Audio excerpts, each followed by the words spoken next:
Donc tout humain, tous les Congolais de toutes les communautés ethniques, tribales ont besoin de cette appartenance unique. Savoir que je suis Congolais, tu es Congolais, il est Congolais, c'est ce qui est important. C'est ce qui fait de nous un peuple, c'est ce qui nous donne cette unité nationale, c'est ce qui nous donne cette identité nationale, cette fierté d'appartenir à une nation. Décryptage, ceux qui vous manipulent, toujours la vérité. L'indépendance d'un pays se mesure-t-elle uniquement à sa souveraineté politique ou aussi à sa capacité à bâtir une nation unie? C'est la question, mesdames et messieurs, au cœur de cette émission. D'ailleurs, au cœur d'une réflexion partagée par un média belge, La Libre, où nous allons revenir sur la réflexion de l'auteur, Dr Freddy Kaniki, dans une tribune consacrée au parcours de la République démocratique du Congo. Il plaide donc à ce niveau pour une refondation du vivre ensemble, estimant que la réconciliation, la cohésion nationale et les dialogues restent les conditions essentielles d'une indépendance pleinement vécue. Retour sur les principales idées développées par l'auteur. Mesdames, messieurs, bonjour et surtout bienvenue. Bonjour à Jospin et bienvenue encore dans cette émission où nous parlons cette fois-ci de questions essentielles, des cohésions, des vivre ensemble. Nous allons discuter autour des grandes idées évoquées par le professeur Freddy Kaniki. Bonjour et bienvenue. Bonjour Blaise, merci beaucoup. Bonjour à vous tous qui nous suivez de partout à travers le monde. Les questions de la République démocratique du Congo sont assez délicates au regard des enjeux. Il y a eu beaucoup de fractures qui, aujourd'hui, poussent à se poser des questions sur vraiment l'indépendance réelle de la RDC. Oui, 66 ans après l'indépendance de du Congo, ça vaut la peine d'évoquer certaines questions d'importance nationale, d'évoquer certains défis qui freinent encore l'essor politique, économique, infrastructurel de la République démocratique du Congo. Et c'est notamment la question de l'unité nationale, la question d'identité nationale. Est-ce qu'aujourd'hui, nous sommes un seul peuple au vu des fractures qu'il y a partout au pays? On revient à... Voilà, il y a autant de questions évoquées par le professeur Freddy Kaniki, qui est coordonnateur adjoint de l'F123 et président du MRDP. Il a poussé très loin sa réflexion en évoquant la question d'unité nationale et d'identité nationale, parce que pour lui, il ne suffit pas de parler ou de se réjouir d'une indépendance politique, alors que le pays, de son intérieur, n'est pas toujours indépendant. Vous allez voir que les Congolais aujourd'hui sont culturellement dépendants, politiquement dépendant également, et cela fait qu'on ne soit pas un seul peuple quand il faut évoquer des questions d'unité nationale d'intérêt général. Il y a plusieurs exemples qui illustrent cela. D'ailleurs, il est parmi les rares qui arrivent à Minembwe, alors que c'était une cité enclavée. Il y avait un blocus assez terrible. Comment aujourd'hui on peut envisager cette unité? Voilà, aujourd'hui, d'abord, il faut évoquer les facteurs qui affaiblissent l'unité de Congolais aujourd'hui. C'est cette division socio-culturelle, la division ethnique. Les Congolais sont divisés par des ethnies, par des appartenances géographiques. Et un Congolais du Nord peut voir le Congolais du Sud comme son ennemi, ou même des Congolais qui partagent la même province. Un Congolais de l'Est et de l'Ouest. Et de l'Ouest, et c'est ce qui fracture l'unité nationale. Parlons du conflit qui a touché même la ville de Kinshasa, le conflit entre les Teke et les Yaka. C'est ce conflit qui est à la base des mots Bondo, et vous savez combien de victimes les Bondo ont fait dans l'ouest de la République démocratique du Congo, notamment dans le Mai-Ndombe, jusqu'à la porte de Kinshasa, à Maluku. Donc vous voyez que les Congolais sont opposés les uns contre les autres par leur appartenance ethnique. Nous sommes Yaka, vous êtes Teke, nous devons nous affronter, nous devons prendre les armes et nous entretuer entre nous. Dans l'Ituri, dans le nord-est de la RDC, il y a le conflit qui a opposé et qui continue à opposer les Lendu au Hema depuis plusieurs décennies. Ils s'entretuent. Il y a même la naissance de groupes armés d'appartenance Lendu et d'autres d'appartenance Hema, et les deux communautés s'entretuent parce que les Lendu voient les Hema comme un ennemi, comme un non-congolais. Dans le temps, il y a eu des conflits aussi au Nord Kivu, Hutu, Tutsi, Nande, Hutu, et ce sont des conflits qui sont alimentés par des politiciens pour des intérêts politiques ancrés sur les communautés. Il y a des politiciens qui veulent gagner de l'ancrage ethnique dans leur communauté, et pour cela, il faut opposer les membres de leur communauté à d'autres communautés. Des conflits qui sont entrés jusque dans les universités. Je vais parler de l'exemple de mon université, là où j'ai étudié à l'université de Goma. À l'époque, quand tu arrivais, on te posait la question de savoir si tu étais Nandé ou... Il y avait des groupuscules, Bien sûr. Parmi les étudiants, ça chuchotait, on te pose des questions parce que les Hutus, c'est considéré comme la majorité. Et les Nandés comme l'opposition. Et maintenant, d'autres communautés constituaient ce qu'on appelait la grande famille. C'était comme maintenant la société civile, au milieu. Il faut voir, même pour accéder au poste des chefs de promotion, ça circulait dans des salons, dans des bureaux. Et à l'époque, ce sont des politiciens très influents qui finançaient des troubles à l'université. Qui finançaient même bien sûr, des campagnes des candidats. Des campagnes des candidats, bien sûr, parce qu'on avait mis des conditions. Je me rappelle à l'époque, j'avais de la notoriété dans ma promotion et je devais postuler au poste de chef de promotion. Mais on a fixé des conditions pour éliminer certains candidats. Tu te rends compte qu'il faut avoir réussi à l'école secondaire avec plus de 65%. Il faut avoir payé tous les frais au début de l'année. Si vous venez d'une famille pas aisée, ou si vous n'avez pas un acteur politique derrière vous. Et puis à chuchoter, on disait qu'il y a des candidats qui sont préparés et ces politiciens-là vont payer la totalité de leurs frais. On parle de la République démocratique du Congo comme un pays assez riche. Je reviens sur la lecture de cette tribune intitulée, d'ailleurs je reviens, l'indépendance des filles inachevées du Congo, les richesses de la République démocratique du Congo. Ça devrait nous servir quand même comme un indicateur d'unité. Aujourd'hui, c'est autre chose. Ouais, cette approche a été développée par le professeur Freddy Kaniki dans son opinion, publiée par La Libre. Et il a raison sur toute la ligne. Vous allez vous rendre compte que les zones les plus riches, par exemple en matière première, sont les zones les moins reculées, où on n'a même pas de routes, où on entretient des groupes armés, entretenus par les membres de même communauté locale, qui contre une autre communauté entre eux, parce que bon, si vous êtes d'une communauté X ou Y, vous êtes tous des mêmes villages, vous êtes des frères. Mais on va vous opposer pour venir soutirer vos richesses et vous affaiblir, vous appauvrir. C'est ça la réalité de la RDC, surtout dans la partie orientale. Et c'est un peu partout, même dans la grande orientale aujourd'hui. On se rend compte que les Congolais ne profitent pas de leur richesse parce que il y a des gens qui basent leur politique de gouvernance sur la division. Et cette crise identitaire est à la base de la multiplicité de groupes armés. Jusqu'en 2023, on en comptait au moins 260 sur l'ensemble de la RDC. Imaginez, chacun protégeant sa communauté. Bien sûr, 260 groupes armés, c'est très grave.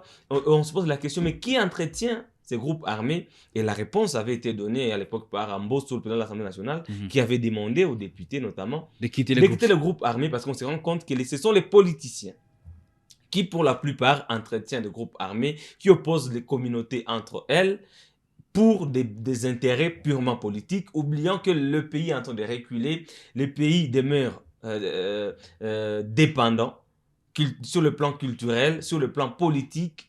Le pays demeure dépendant et on manque cette indépendance intérieure.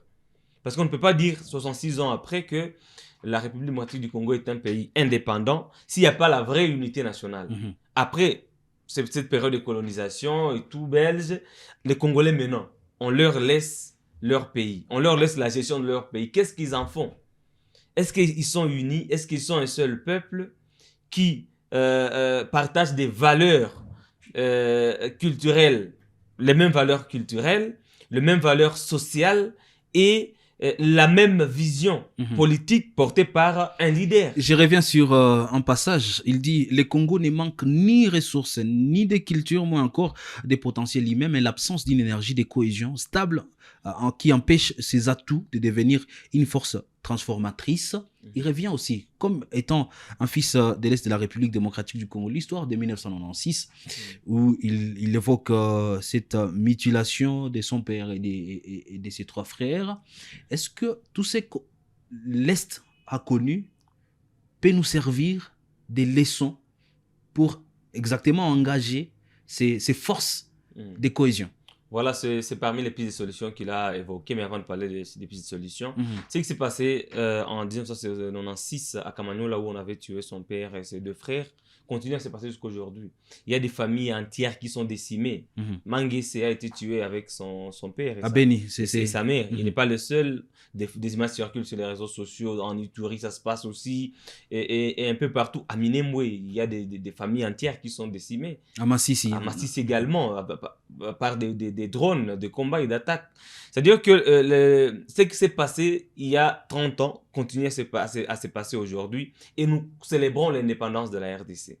Malheureusement. C'est un peu paradoxal. Maintenant, si nous voulons aller vers un pays vraiment indépendant, où les Congolais sont un seul peuple, où il y a cette vraie identité nationale, nous devons procéder par la réconciliation.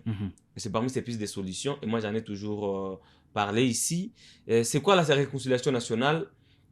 Ça passe d'abord par la réconciliation politique. On commence, parce que ce qui divise le peuple en deux sont les politiciens, on l'a dit. Voilà, vous savez, quand Bitakura dit quelque chose, par exemple, c'est presque tout le territoire d'Ouvira qui... Il y a des répercussions dans des villages. Qui s'incline. S'il donne... D'ailleurs, il y en a qui parlent même des mots d'ordre. Il y a des policiers qui se donnent ces droits. Ils disent, moi, je vais donner un mot d'ordre à la population. Elle va marcher ou elle va croire à ce que moi, je dis. Si les politiciens continuent à utiliser les discours de haine comme un gain politique, le peuple restera divisé. Le peuple continuera à se voir comme des ennemis. La population, dans l'ensemble, continuera à nourrir la division à la place de la réconciliation. Mais si d'abord les politiciens eux-mêmes commencent par la vraie réconciliation, et la vraie réconciliation passe par 2 étapes principales. C'est d'abord le pardon collectif, enterrer la hanche de guerre, et aussi le dialogue. Par le dialogue, un vrai dialogue sincère et inclusif. Est-ce que vous savez que la plus grande des valeurs, d'abord, d'ailleurs je dis la valeur commune entre les communautés africaines, repose sur le dialogue? Le dialogue, bien sûr, même au village, quand ça ne va pas dans un couple, un peu partout dans les villages, quand il y a un problème, on se met ensemble dans la véranda et dans les... chez nous, on parle de Bouchengue. Et puis les Barza, on parle, on discute et ça finit. Ça finit. Mais le problème qu'il y a en RDC jusqu'aujourd'hui, jusqu'à l'heure où nous parlons, les politiciens continuent à utiliser les discours de haine comme arme de division. Vous opposez des communautés contre les autres, montrez à une communauté X que la communauté Y n'est pas congolaise, elle est étrangère, elle est constituée de sorciers, je ne sais pas, d'assassins. Et il y a des enfants qui grandissent avec cela, avec cette marginalisation. Un enfant qui voit sa mère être persécutée, son père être tué, avec quel esprit il va grandir?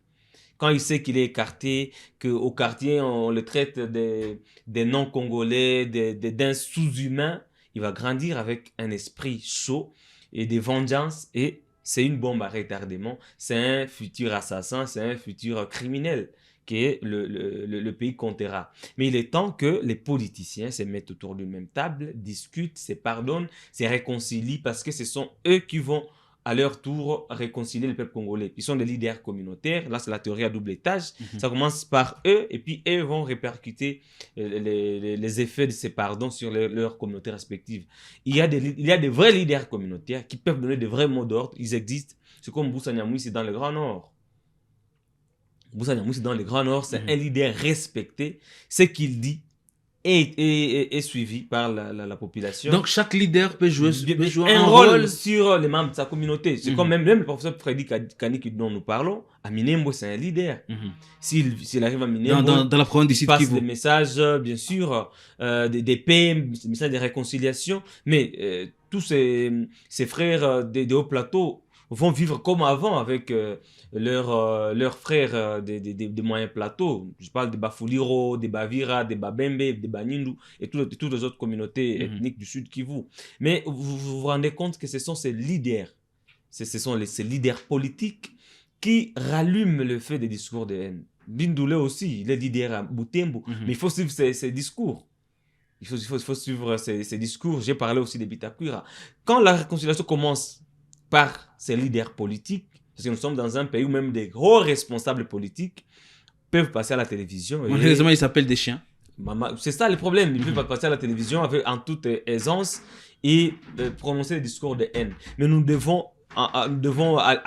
passer le cap 66 ans après, parce que les problèmes d'appartenance, c'est un besoin humain. Donc tout humain, tous les Congolais de toutes les communautés ethniques, tribales, ont besoin de cette appartenance unique. Savoir que je suis Congolais, tu es Congolais, il est Congolais, c'est ce qui est important. C'est ce qui fait de nous un peuple, c'est ce qui nous donne cette unité nationale, c'est ce qui nous donne cette identité nationale, cette fierté d'appartenir à une nation, d'appartenir à un village. Je me rappelle quand on était encore petit, quand on allait en vacances au village, on nous montrait des collines, on nous dit ça c'est notre colline, ça c'est notre colline laissée par un grand-père, lui aussi laissé par notre grand-père, et donc même vous, même votre enfant viendra ici, et c'est ça, on n'aura pas deux autres collines. Et cette fierté-là qu'on avait quand on est au village, d'appartenir à son village, quand on venait de la ville, c'est ça la fierté nationale, c'est ça l'identité nationale, et pas des appartenances à des ethnies. Ça c'est trop primaire, c'est trop moyenâgeux. On ne peut plus parler d'ethnie au XXIe siècle. C'est-à-dire que les Congolais de partout, de Kinshasa, de Goma, de Minembwe, de Moneditu, de Kanyama, doivent se sentir fiers d'appartenir à la RDC, doivent se sentir fiers d'être appelés Congolais, et on ne doit priver à personne cette appartenance. Parce que là où c'est ce qui crée des conflits, quand on se dit que voilà, des Congolais du Nord est plus Congolais que celui du Sud. Celui de l'Est est plus grand que celui de l'Ouest. C'est ce qui crée des fractures, des divisions. Et tout cela est alimenté par les politiciens. Donc, parmi les recommandations que j'ai lues avec beaucoup d'attention du professeur docteur Freddy Kaniki, c'est cette réconciliation. C'est ce pardon collectif. Que tout le peuple se sente comme un seul. Que tous les Congolais de tous bords aient cette fierté, cette même appartenance d'être Congolais. Et c'est ce qui va créer ce qu'on appelle unité nationale. C'est comme en Tanzanie, quand vous allez à Tanzanie, on ne parle pas des Tanzaniens du Nord, du Sud, de l'Est et de l'Ouest. Les Tanzaniens sont très fiers d'appartenir à la Tanzanie, de parler la même langue qui est le Kiswahili et d'être appelés Tanzaniens. Vous sentez que même si quelqu'un passait devant votre porte, même si vous ne le connaissez pas, vous allez lui donner de l'eau à boire, vous allez lui donner de la nourriture, parce que vous savez que c'est votre frère. C'est votre frère, c'est votre compatriote, et c'est là où nous devons aller pour mettre fin à cette fracture qu'il y a aujourd'hui, pour recoller encore le morceau, parce que le pays est divisé, et le peuple par ricochet est divisé, et les politiciens sont en train d'en tirer profit. Et l'indépendance tarde à être effective. Aujourd'hui, mesdames, messieurs, la tribune est à suivre. L'indépendance des filles inachevées du Congo, du professeur Dr Freddy Kaniki. Mesdames, messieurs, il est possible de construire une nation forte si on est unis et on y croit, bien évidemment. Fin de cette émission, mesdames, messieurs. Merci à vous de l'avoir suivi.